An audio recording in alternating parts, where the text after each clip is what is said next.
ಬೆಳಗ್ಗೆದ್ದು ಈ ಕಾಳನ್ನು ನಾಲಿಗೆಯ ಮೇಲೆ ಇಟ್ಟುಕೊಳ್ಳಿ. ಹೀಗೆ 3 ವಾರ ಮಾಡಿದರೆ ಬ್ಲಡ್ ಶುಗರ್ ಮೂಲದಿಂದಲೇ ಗುಣವಾಗುತ್ತೆ.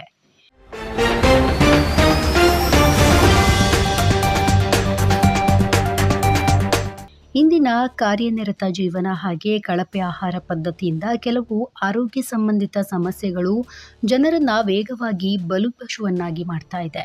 ಇದರಲ್ಲಿ ಅಧಿಕ ರಕ್ತದೊತ್ತಡ ಹಾಗೆ ರಕ್ತದಲ್ಲಿನ ಸಕ್ಕರೆ ಹೆಚ್ಚಾಗುವ ಸಮಸ್ಯೆ ಕೂಡ ಒಂದು. ಮಧುಮೇಹಿಗಳು ರಕ್ತದಲ್ಲಿನ ಸಮಸ್ಯೆಯನ್ನು ನಿಯಂತ್ರಿಸುವಂಥದ್ದು ಬಹಳನೇ ಮುಖ್ಯ. ಯಾಕಂದರೆ ಸಕ್ಕರೆಯ ಮಟ್ಟ ಹೆಚ್ಚಾದಂತೆ ಇತರ ಅನೇಕ ರೋಗಗಳು ದೇಹದಲ್ಲಿ ತಮ್ಮ ಮನೆ ಮಾಡಲು ಪ್ರಾರಂಭಿಸುತ್ತೆ. ಇದು ಕ್ರಮೇಣ ಗಂಭೀರ ಕಾಯಿಲೆಯ ರೂಪವನ್ನು ಪಡೆದುಕೊಳ್ಳುತ್ತೆ.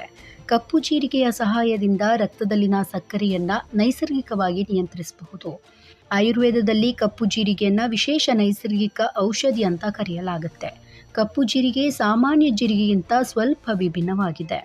ಪಬ್ಮೆಡ್ ಸೆಂಟ್ರಲ್ ಪ್ರಕಟ ಮಾಡಿರುವಂತಹ ಅಧ್ಯಯನದ ಪ್ರಕಾರ ಕಪ್ಪು ಜೀರಿಗೆ ಅನೇಕ ಪ್ರಮುಖ ಜೀವಸತ್ವ ಹಾಗೆ ಖನಿಜಗಳನ್ನು ಹೊಂದಿರುತ್ತೆ. ಇದು ಉತ್ಕರ್ಷಣ ನಿರೋಧಕಗಳ ಅತ್ಯುತ್ತಮ ಮೂಲವಾಗಿದೆ. ಇದರಲ್ಲಿ ರಂಜಕ, ಕಬ್ಬಿಣ, ಸತು, ಕ್ಯಾಲ್ಸಿಯಂ, ಫೈಬರ್ ಹಾಗೆ ಪೊಟ್ಯಾಷಿಯಂ ಇರುತ್ತೆ. ಕಪ್ಪು ಜೀರಿಗೆ ಆರೋಗ್ಯಕ್ಕೆ ಬಹಳ ಪ್ರಯೋಜನಕಾರಿಯಾಗಿದ್ದು ಇದನ್ನು ಔಷಧಿಗಳು, ಆಹಾರ ಹಾಗೆ ಮುಂತಾದ ಪ್ರದೇಶಗಳಲ್ಲಿ ಇದನ್ನು ಬಳಸಲಾಗುತ್ತೆ. ಹಾಗಾದರೆ ಕಪ್ಪು ಜೀರಿಗೆಯ ಪ್ರಯೋಜನಗಳೇನು?